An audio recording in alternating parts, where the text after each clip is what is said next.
You are listening to the 2 and Out CFL podcast, a proud member of the Canadian Football Podcast Network. Just low-hanging fruit. Yeah, but that's my territory, and I haven't even grown there. Grab some poutine and a double-double. It's time for the 2 and Out CFL podcast. Now they have to kick it out, and they do! Every week, Travis Currah. Does anybody still care about this podcast? And Brazilian Ty. Hunters are people, too. Talk fantasy football, bring you the latest in CFL news, and sprinkle in a little bit of nonsense. Are you kidding? This is unbelievable! Ready, set, hunt! And we are part of the Alberta Podcast Network, locally grown, community supported. I'm Travis Currah. Brazilian Ty is here with me. I just want to acknowledge today is the new statutory holiday in Canada. It is the National Day for Truth and Reconciliation in Canada. It's not, traditional holiday, like we should say, a bit of a somber day, a day for education. I just encourage people to look into the Truth and Reconciliation Commission reports from 2015. There was 94 calls to action. It's all published online. And as far as football in Canada goes, man, CFL teams are going to be, and we've already seen it on Tuesday. There's the Every Child Matters decals that the RedBlacks had on their helmets. The refs had special masks. There's going to be seminars for employees that the league's going to be doing. And as far as Football Canada goes, they have unveiled an Indigenous Football Canada logo. And I gotta say, Ty, that this logo looks really cool. It's going to be on merchandise for Football Weekend in Canada, which is happening October 15th. Yeah, and we've seen BC come out with their logo. Yeah, and, they heard and saw the want on Twitter for it, and they made it available. And if they're going to make these logos, and they got to make them available, not only for bringing attention to this and this new holiday. I hate calling it a holiday, right? Because it just kind of diminishes the meaning of it to me. But if they can use the money from these logos and stuff for whether it's Indigenous football camps and getting out in those communities or doing something with it in that aspect, then I think it's great. But if they're just going to make them just to show them off, then what's the point? You know what I mean? But teams are coming out with stuff and selling it, and hopefully those proceeds are going to something to help either help with with the Indigenous communities around their football team, or whether it's a football program or something like that. Yeah, and it looks like Jim Mullen, who is the president of Football Canada, really is. Man, I love the work that this guy's doing. He believes in football, and he believes the role that football and sports can play when it comes to reconciliation. So you can look for the merchandise with the new Indigenous Football Canada logo. It's going to be on the Football Canada online store during Football Weekend in Canada from October 15th to 17th. I just love the leadership that football in Canada is taking on this subject. This episode of Tune Out is brought to you by the Alberta Association of Optometrists, proudly celebrating a century of caring for Albertans. It happens. 1 in 4 school-age kids has a vision problem, yet 80% of learning is visual for a child. So that's why booking family eye exams with an optometrist helps ensure learning success. You can't detect hidden eye problems, but your optometrist can. Alberta Health coverage towards annual eye exams is available until your child's 19th birthday. Book your family's eye exam today at optometrists.ab.ca. The Alberta Association of Optometrists represent almost 800 doctors of optometry in over 80 communities across the province. Members are highly trained, regulated health professionals who provide primary eye health and vision care to Albertans. Learn more at optometrists.ca. Join 2 and Out for CFL Fantasy and CFL Pick'em and show Currah and Ty what you got. They are who we thought they were. Just click cflfantasy.tsn.ca Enough from talking about it. There has to be consequences. and pick'em.cfl.ca. What the hell was that? Dude, I don't know what...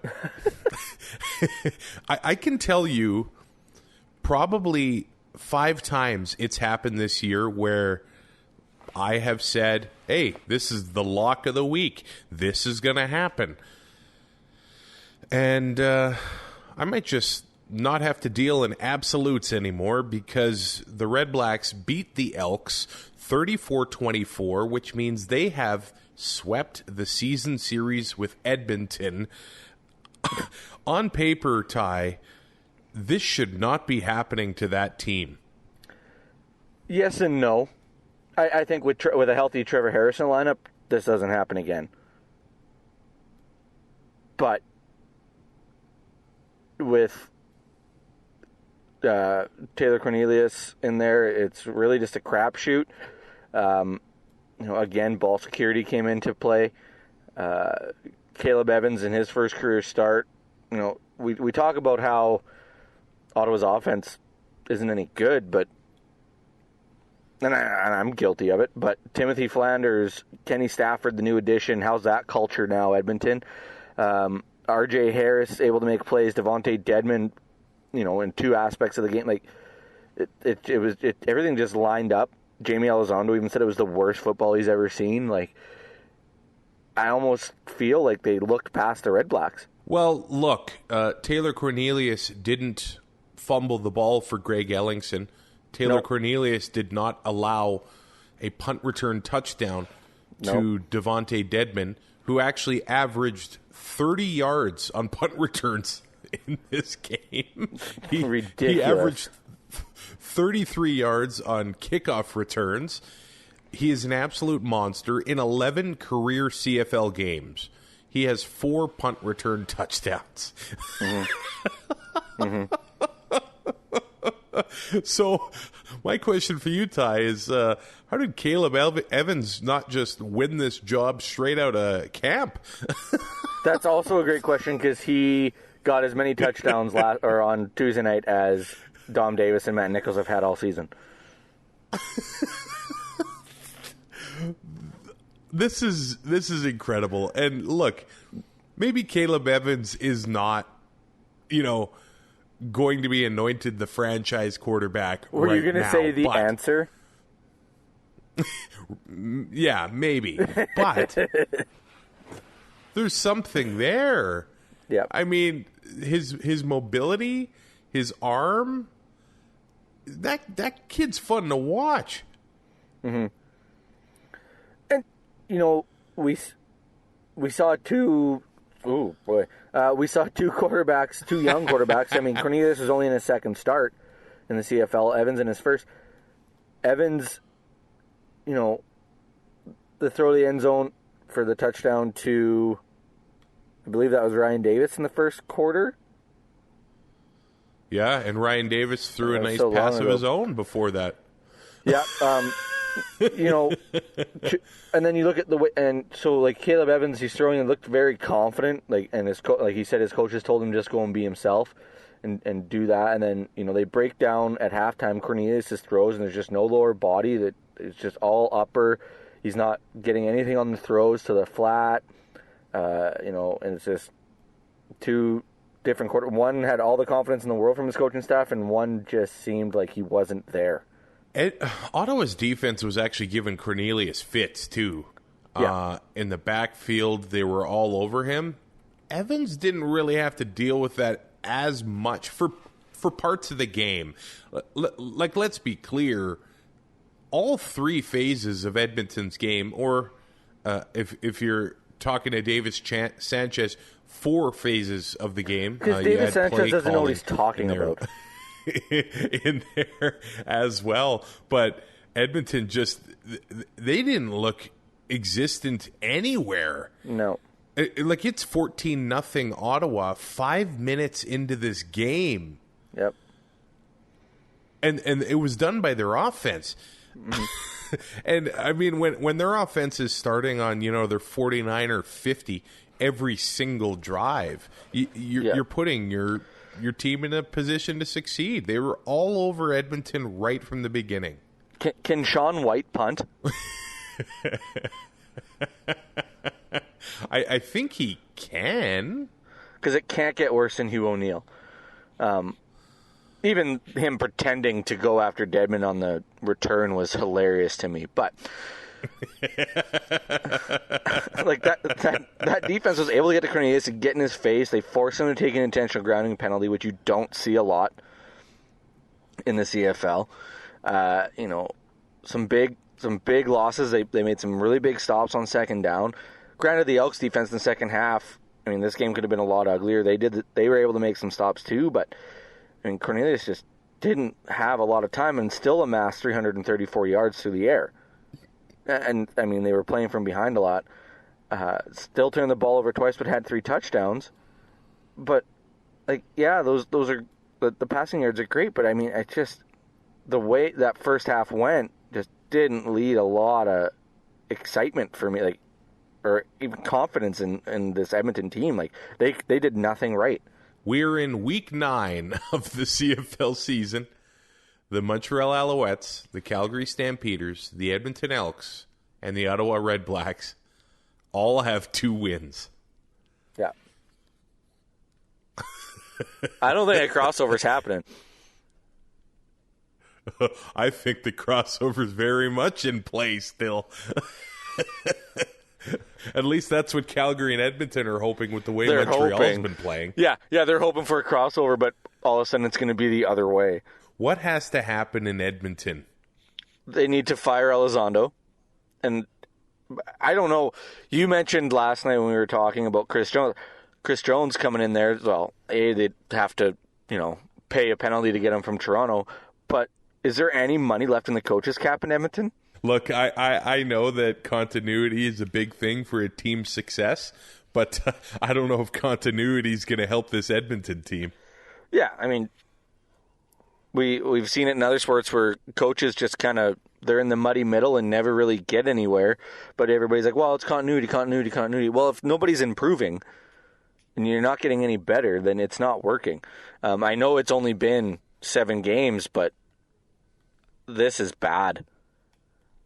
Like, Edmonton and Calgary are going to miss the playoffs for the first time in 70 years. Ever. It feels like that, right? So I look at Edmonton's schedule. That too. And Edmonton, like, what isn't Elizondo doing right now on that coaching staff? Like, he's got to wear so many hats because they're kind of up against the cap, I would assume, with, having coaches quit and all that stuff. So, like, there's nowhere, like, I think they have to finish out the season for sure. I just don't see any other way around it because you can't bring in a new guy right now. You can't afford it. There were times in the game where it looked like they just didn't care. And another thing, Edmonton's coming off the bye week. Yeah. You would think they'd be a little prepared. Yeah. What kind of showing was that? At least it wasn't at home. Yeah. The over-under for Ottawa's offense was 17.5. Well, they basically double that. Yeah. I got so angry because I bet a bunch on the under. When you say a bunch... Not a bunch. A bunch for me. Not a bunch for Brazilian Ty. Not what I bet pregame and then decided to take it off the board. That's pretty smart of you, man. Yeah, I was getting nervous, so I went all in on Hamilton this week. So that means put your money on Montreal. But Edmonton, unless Montreal turns the ball over. Yeah, good point. My Bet Regal account is relying on the Tiger Cats. The Elks have Winnipeg, October 8th. They have Loss. Winnipeg October 15th. Loss. They've got the Ticats October 29th. Maybe. Then the Riders twice in a row. Loss. And then the Argos. You know what? Argos are winning that game. Well, that's the Elks' second game in 4 days. So Yeah. Oh, they got the Lions too. Should mention that. Yeah. I mean, those last 3 games, they're going to lose 2 of. They're going to lose the last 2 for sure. That's a guarantee. The receiving core, the quarterback, and I know he's not playing right now, but the hope in Edmonton was high. Mm-hmm. You thought that the momentum was there, the new name, the new logo. You'd want to impress the city of champions, but no. I have never seen, I don't think, a franchise that calls Commonwealth Stadium home play like that. And fans at Edmonton aren't going to put up with it long, man. How many of the Troglodyte fans are going to blame the name change? Oh, you've already seen it. Already that's seen embarrassing. it. Just low-hanging fruit.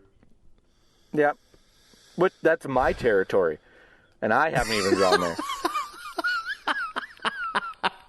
Hey, if the whole world's becoming Brazilian Thai, I don't know if it's a good place to be, man. That's very fair. There's barely room for me. Okay, let's move on from this game. Congratulations to the Ottawa RedBlacks and their fans. I really hope that they can build off of this. Because it just looked like a completely different team. Like they 2 weeks ago they looked defeated. Like what are we gonna do? But now, after beating Edmonton, it's like there's hope. There's purpose. Yeah. Before we get too far away from this game, how happy are the Elks that the CFL doesn't have relegation? Because if you get swept by Ottawa, you should probably be replaced by the CJFL champion. They might lose to both the Hilltops and the Regina Thunder. They actually might lose to the Holy Rosary Raiders. The Catholic school in Lloydminster, Alberta / Saskatchewan, friends. That's a deep cut. That's a B-side if I've ever heard one. Friday Night Football this week, it's a dandy. The BC Lions 3.5-point underdogs as they host the Winnipeg Blue Bombers. The over-under set at 53 points. Ty, is this the 2 MOP candidates here? At least from the West, only one of them can get the nomination for the division, Zach Collaros and Michael Riley. It just hurts my heart that Zach Collaros is in the MOP conversation. Man, it hurts you to see him succeed, doesn't it? It really does, and I have no explanation for it other than, he didn't play well in 2019 for the Riders, or that much. Hey, he played like one play. Yeah. I think right now I don't know where else you'd go with that. You could throw Lucky Whitehead in there, but I mean, Michael Riley and Zach Collaros have just been, I don't want to say juggernauts, but I mean, they've just been that much better than everybody else in that division right now. Well, the BC Lions and teams do come together over an entire season, and by the end of the season, you're hoping to be gelled. But Winnipeg, they never had that adjustment period, and it's because they kept the core of the team together from the coach on down. Yeah, well, the entire front office has been together for how many years? Yeah. Right, and these guys come in, they know their roles. A couple rookies here and there. It's just one of those things. Everybody comes in, they know their job, they're good at it. There's no learning curve, there's no adjustment period. It's just get out in the field and play football, and there's nothing to change. And I mean, I don't know how you would ask Willie Jefferson and Jackson Jeffcoat to change. I don't think you'd want them to. The secondary has been really good. The offense is starting to click, and now with Darvin Adams back, he's getting a lot of looks. They missed Andrew Harris for a game. They were able to fill that in with Brady Oliveira. They've kind of turned into a plug and play team as well, like we've seen in Calgary for years. The Bombers here. We talk about quarterbacks. I love this. Ottawa fell into Caleb Evans. Montreal fell into Vernon Adams. Saskatchewan fell into Cody Fajardo. These are all guys that didn't start their tenure with their team with the highest of hopes. Winnipeg's kind of was a Hail Mary when they traded. Collaros has one loss as Winnipeg starter. Yeah, he's 10-1. It's ridiculous. Including their first Grey Cup since 1990 in 2019. And what's surprising me most about him... Do we have to spit after we say that?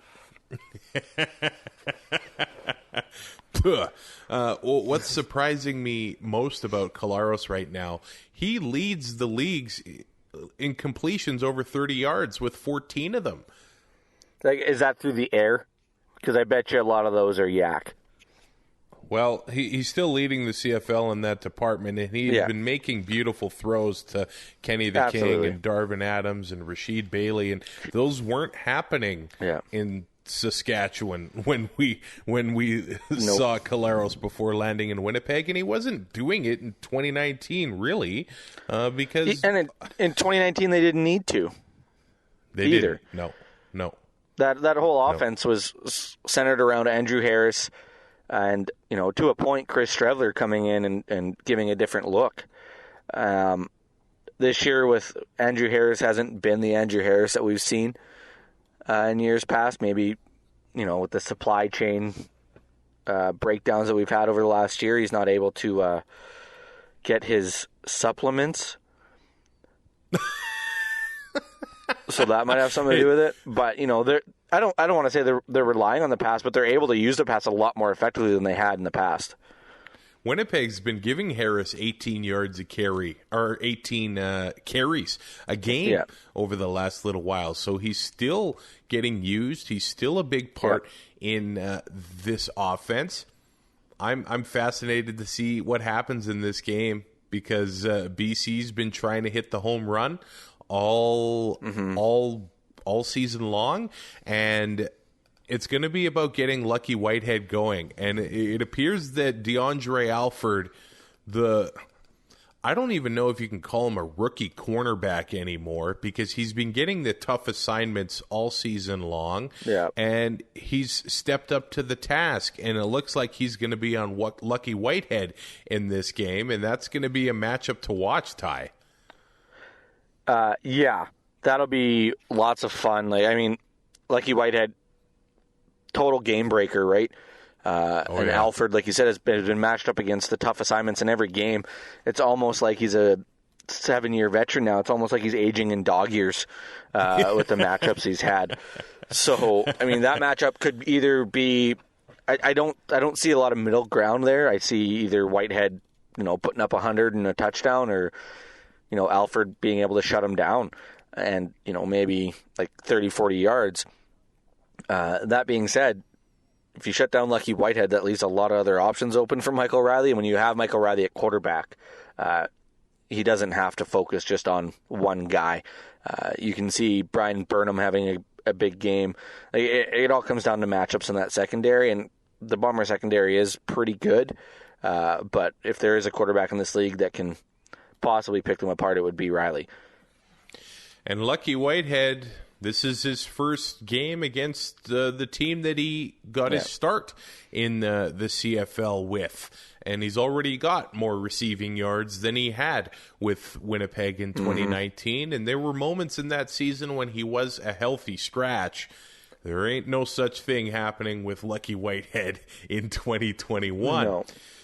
We should say the Bomber defense has, and it's scary to say, reinforcements on the way. Yeah. Linebacker Kyrie Wilson is set to make his season debut. Defensive lineman Steven Richardson is looking to play. He's been practicing this week.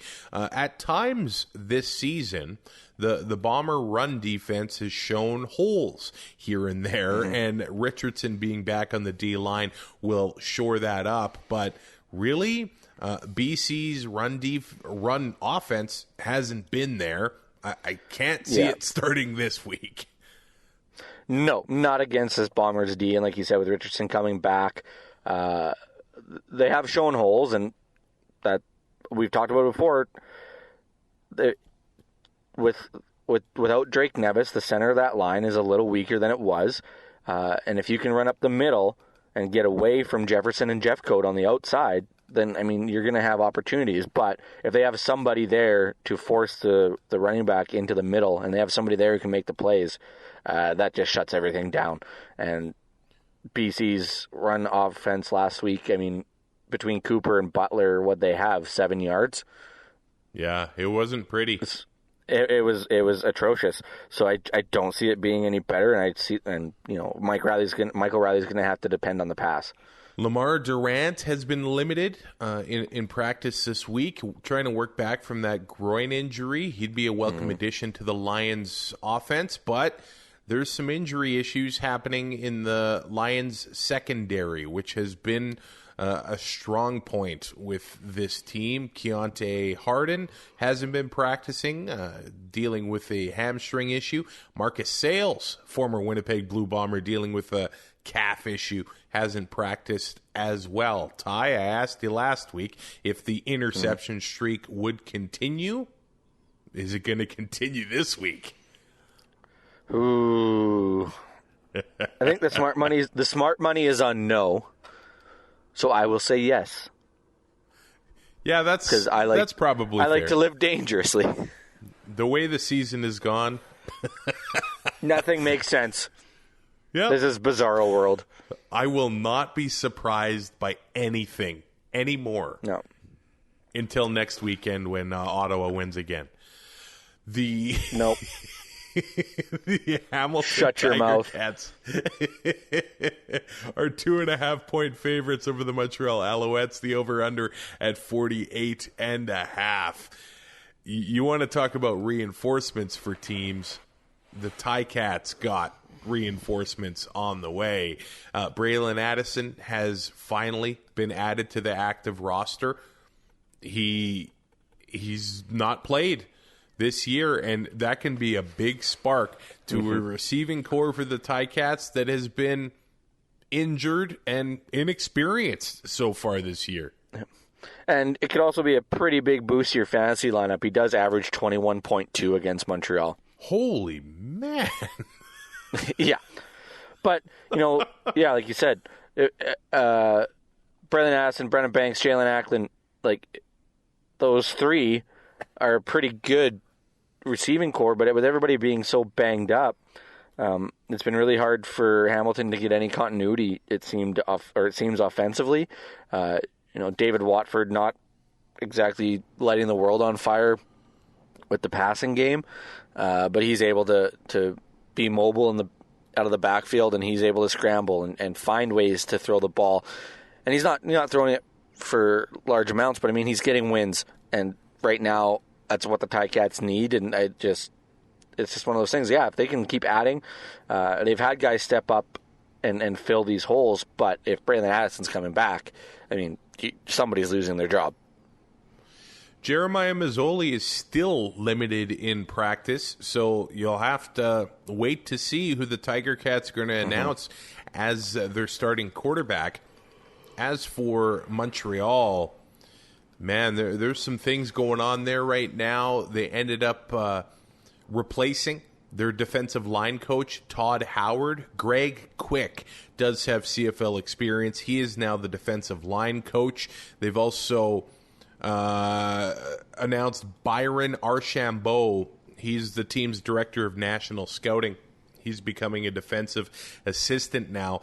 It's crazy. The Alouettes, they've got 16 sacks, which is kind of a different story for that defensive line from 2019, where they weren't really getting after the quarterback, but the defensive line, especially last game against BC, just wasn't getting it done. Well, and then against Toronto, where McLeod Bethel Thompson was kind of just able to stand back there and make plays at time. Yeah. They need to pressure the quarterback, and they need to stop with the stupid penalties. I was listening to Danny Machocha on TSN 690 out of Montreal, and man, they want to start maybe fining players for taking dumb penalties, all sorts of things. They need to fix that fast, especially if they want to stay in this East Division hunt. When you're putting up more penalty yards and the other team is putting up passing yards, there's issues. That's not much of an exaggeration, man. No, it's a little hyperbolic, but if you're going to be taking stupid penalties and giving up your field position, and you can't pressure the quarterback, and yeah, it's kind of night and day from 2019 with this defensive line, but it's still not good enough. They're just putting themselves in situations where it's going to be harder and harder for them to win games. And if they don't start fixing it now and they just let this go on all year, they're going to end up, 3-11 and missing the playoffs after a 10-win season in 2019. And some heads are going to roll if that happens. But they lose John Bowman and that leadership on that defensive line, but you got to find a way to get at the quarterback. Like, you can't just let guys stand back there and have 3 to 5 seconds to do whatever they want and find the open man. That you're not going to win a lot of football games like that. The Owls are allowing an average of 25.7 points per game. That has actually meant that Ottawa is the only team that has surrendered more. And which isn't a surprise. While the Owls' offense has been moving the ball seemingly at will, they have struggled finishing drives, untimely turnovers, and the way the Ticats' defense has been really firing in all cylinders lately. That's a very interesting matchup here, and I was just looking at the running backs for this week, and they all have intriguing matchups. William Stanback, last 3 games, 15 carries, 100 yards. You can almost take it to the bank. Yeah. But the Ticats' rush defense lately, I don't know if that's such a lock anymore, Ty. No, not with their defensive line for sure. And like you said, 15 carries, 100 yards. That's 10 points for what you're paying for William Stanback. That's not worth it. They need to start finding the end zone. They can't just be settling for field goals. Like, Cote shouldn't be kicking 6 field goals a night. Nope. Like, they have a chance. I mean, Ottawa, obviously, you want to say Ottawa's out of it, but they're not. Just with the way that everything is shaken down. But, I mean, you're a game out of a home playoff spot if you're Montreal. You need to finish drives. You have to win football games. You have to finish second to guarantee a spot. Because I don't know what the hell is going to happen with this crossover. So it's such a crapshoot right now, right? So, I mean, something has to give, and they have to start finding the end zone or I don't want to say Vernon Adams is going to lose his job, but something's going to have to change on that offense, because if we've seen it in Edmonton, they didn't win squat not finishing drives. You're not going to win with field goals. It's very rare that you do. So they better figure it out quick and start winning some football games. Well, look at Winnipeg. They can't kick a field goal and they're still winning games. Yeah, so they just get touchdowns. Touchdowns and singles. I thought kicking was, Winnipeg does okay with punting the ball, I guess, but kicking field goals, that is going to catch up to them eventually, I think. Especially, late October, November, when the weather gets cold and it gets really hard to run the ball, or not to run the ball, for defenses to stop the run. if Andrew Harris can't, or if Andrew Harris is, getting through, we're just talking about Winnipeg, they got to finish those drives with Andrew Harris more than likely. I mean, when the weather gets cold, it's time for that physical football. And if that's not going, and they can't kick a field goal, when the weather's like that, you got to take points where you can get them. And if they're not, well, now, I mean, they are the best team right now, but I mean, they do have a weakness. I'm just excited to see how many times Armando Sewell's going to be on the field. Because last game against Toronto, just about every short yard package, he was out there. Maybe he's going to get another rushing touchdown or two. But if I'm a defender, I don't want to see Sewell blocking me or carrying the ball. I mean, if he's carrying the ball, you just take out his knees. But I mean, then it's still going to hurt you when he lands on you. Yeah. He is a big man. I don't know if we've ever told this story on the podcast, but Ty and I met in middle school, and oh God, you learned very shortly that you are very quick. Yeah, my closing distance when you steal a bag of potato chips from me is incredible. And I gotta say, you probably had a 65-yard head start. I caught up to you in about 4 seconds flat, and the way you bailed is the way I would bail when Armando Sewell was trying to engage me for a block. I basically slid and let you run by me. I dropped the chips and went the other direction. Yeah, I don't have misdirection like a rabbit, like a straight line. That is it. Yeah. Like you could not evade an alligator.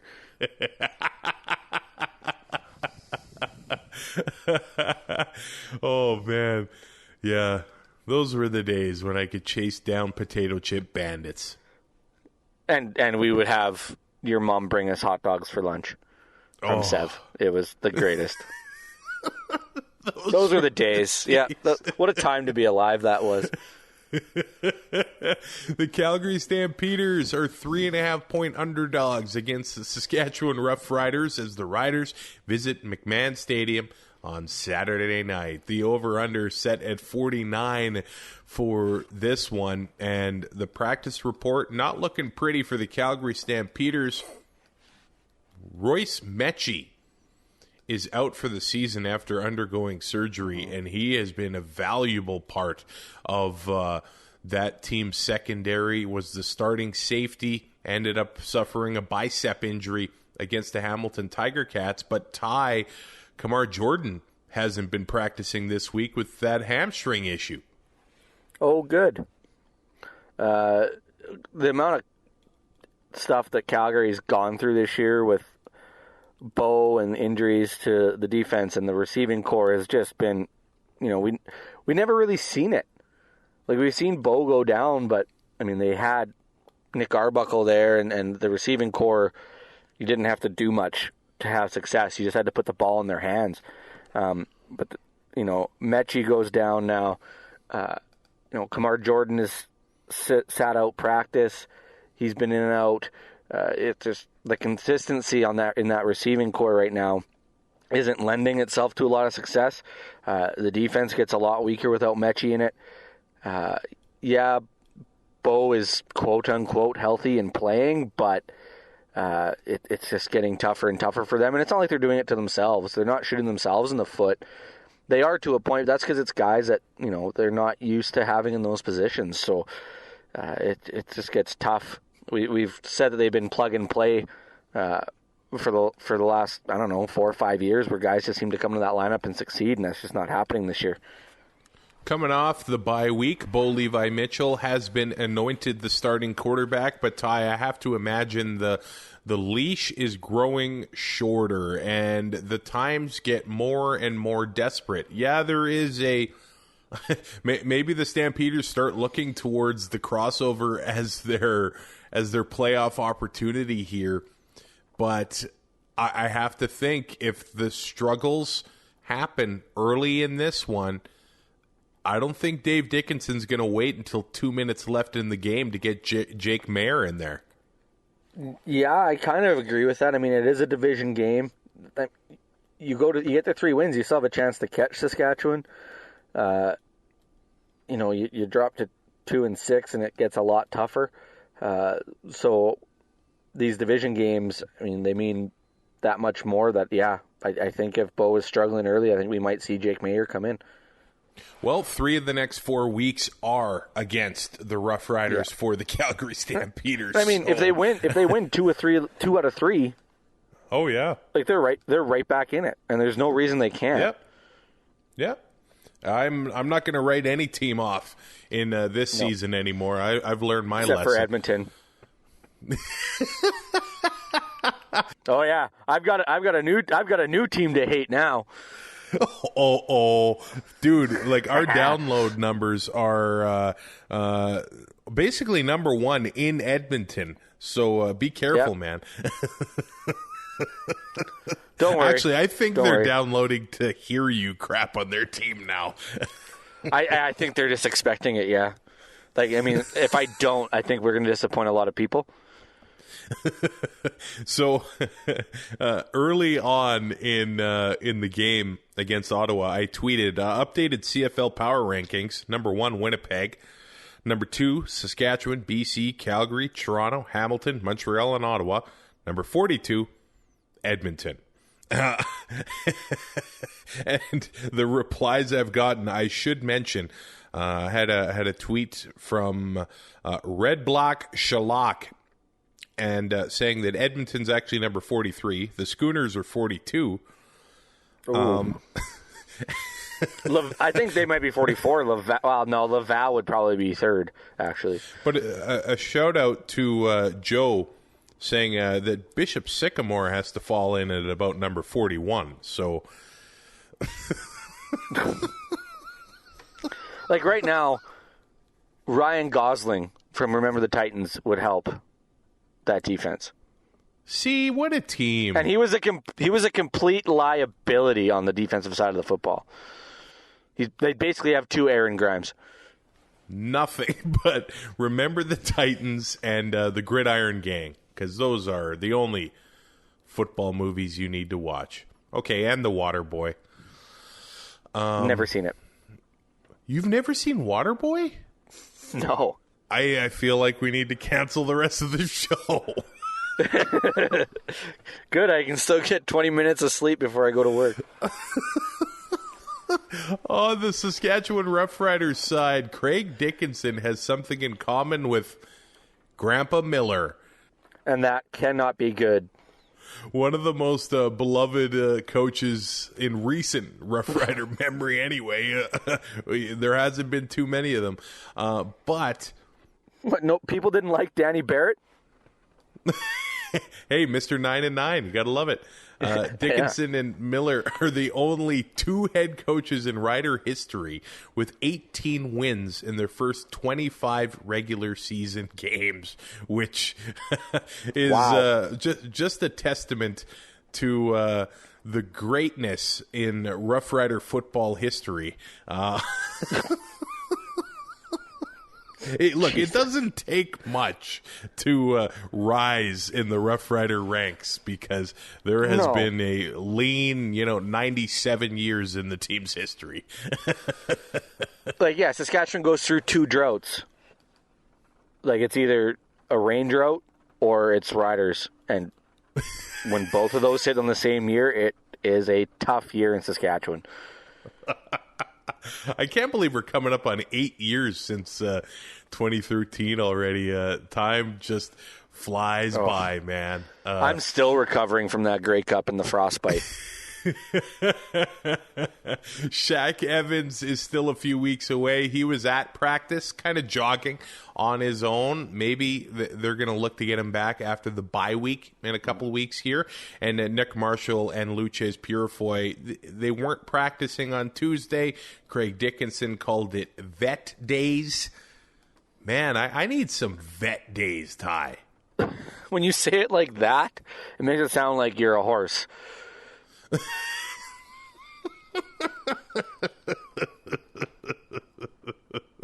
Hey, I could, I could go for some ketamine. I'm not going to lie to you. I mean, I was going to say something about ivermectin or... Don't get me started on that. Our podcast will see a spike with a demographic I'm not sure I really want to engage with just yet. I'm not that desperate yet. The Rough Riders have given up 8 rushing... We could just use the narrative we want and say it's horse dewormer when that's not exactly what it is, and we can just get people really fired up. We could basically be CNN. This is already if you're still listening, bless you. The Rough Riders are last in the CFL. They've allowed 8 rushing touchdowns. I got to assume that's because 9 times out of 10 they're offside on the goal line. The Calgary Stampeders, they're actually second. They've only given up 3 rushing touchdowns this season so far. They've been okay against the run, but Saskatchewan, number 1 against the run. 66.7 yards allowed a game. Yeah. I don't know if it's wise to have Kadeem Carey in your lineup. It hasn't been wise for the last couple weeks. He hasn't been putting up huge numbers by any means. But I mean, when you have the likes of Micah Johnson and Henry in there, there's not a lot of room, and these guys rally to the football and they hit hard. I wouldn't be wanting to grab the ball and run at those guys. But they are giving up the touchdowns. But like you said, the offside penalties at the goal line are just inexcusable. Really, they are. It's kind of embarrassing. But I mean, if a team's at the 1 yard line, if you're giving up touchdowns, it's not exactly a loss. It's probably the toughest spot on the field to defend. Absolutely. In the CFL. Saskatchewan and Calgary, they're both susceptible against the big play. Calgary giving up 11 completions of 30 yards or more, and Saskatchewan 12 completions of 30 yards or more. So there's some opportunity to make big plays against these secondaries who sometimes maybe cheat to the ball a little bit. Dick Marshall. Excuse me. Let's see if some big plays can happen Saturday night in Calgary. All right, let's go to maybe our fantasy lineups here. I do quickly want to mention the fantasy numbers from Edmonton and Ottawa. So the Canadian Football Podcast Network Fantasy Challenge, I have battled back to be 500 on the season after beating Joe Pritchard from Rouge, White, and Blue. Now I'm up against Safamod from the Piffles podcast. He's got a good start to the week here because he had Taylor Cornelius, James Wilder, and Ryan Davis, who have all 3 had good fantasy games. I had Taylor Cornelius, 22.6 fantasy points. Darrell Walker and the Elks defense, I really thought that the 9 targets on Darrell Walker from last week would have translated this week. Didn't really. He only had 6.1 points. Clearly, I should have picked Shai Ross because his 2 touchdowns on the night. Yeah, that was a big one, Ty. Yeah, it kind of came out of nowhere. I mean, he's been in the lineup lots. He's gotten lots of looks, and it just seemed to be a breakthrough game for him, which was nice to see. But that's fantasy scoring on that. Why am I getting punished for a punt return TD? I don't get that. Or even a pick six. Yeah, that makes less sense. Yep. It's almost like who's ever running it doesn't know what they're doing. Almost. Timothy Flanders it till you make it, baby. Had 14 carries for 45 yards. He had 2 catches and a touchdown, so I would have been good keeping Timothy Flanders in my original lineup, adding that touchdown. Kenny Stafford had a touchdown. What Culture. were some of the other numbers that maybe surprised you? Like, what did Caleb Evans end up scoring? Caleb Evans had 25.5 points on the night. There's a good chance that's the number one score of the week. Yeah, and we all totally saw that coming. Yeah, every single one of us. Yeah, I don't know anybody who said Ottawa was going to lose. Greg Ellingson finally had his first touchdown of the season, 7 catches, 126 yards, and yes, that touchdown as well. So nice to see him do well in his former digs in Ottawa. Yeah. Did you change your lineup at all from the other day? The rest of mine is... I am done tinkering. Okay. I got Andrew Harris, Jamal Morrow, breaks my heart Kyron Moore, and Stephen Dunbar to wrap up the lineup. You're the same. I thought running back was an interesting one this week. James Wilder, he almost had the 15 points. Andrew Harris against his former team. That I just wanted to see the fire he had. So I spent the money. I spent the money there, and we'll see what he does. But the prices on every single position, it's getting crazy, man. Yeah, I am stuck with Ante Milinovic-Litre against the number one run defense because it's all I could afford. Oh. Yeah, that's why I took Jamal Morrow, hoping for a few kick return yards. Yeah, the thought had crossed my mind, but I'm like, well, Kadeem Carey has sucked the last couple of weeks, so why not? Yeah, and as far as Pick'em, we've both got the Bombers, Cats, and Riders. So probably gonna go 1-3. That's very fair. I'm glad I forgot to lock in my pick on the site, so I didn't get dinged for the Edmonton loss. Oh, so you're cheating. Yes, I am cheating. Sorry about that. My picks are already locked in for next week, so I'm in major trouble with my wife for convincing her to pick the Elks defense on fantasy, so... How was the couch? Hey, I got the TV here. And the fridge. Yeah. Sounds like a win to me. This episode of Two and Out brought to you by Park Power, your friendly local utilities provider in Alberta, offering internet, electricity, and natural gas with low rates, awesome service, and profit sharing with local charities. In Alberta, you get to choose who to buy your internet, electricity, and natural gas from. So if you switch providers, nothing changes about the delivery of these utilities to your home or business. If you have an existing contract, maybe find out the terms before leaving. If you don't, then it's even easier to sign up for Park Power. You, as the consumer, have the choice of who you pay your bills to, and why not choose your friendly, local utilities provider. Learn more at parkpower.ca. All right, enjoy Week 9. We got some interesting matchups on the horizon. We'll be back Monday morning, so leave us a rating and hey, subscribe to Two and Out wherever you get your podcasts. We'll talk to you soon. Thanks for listening. Find more great shows like this at CF Pod Network on Twitter.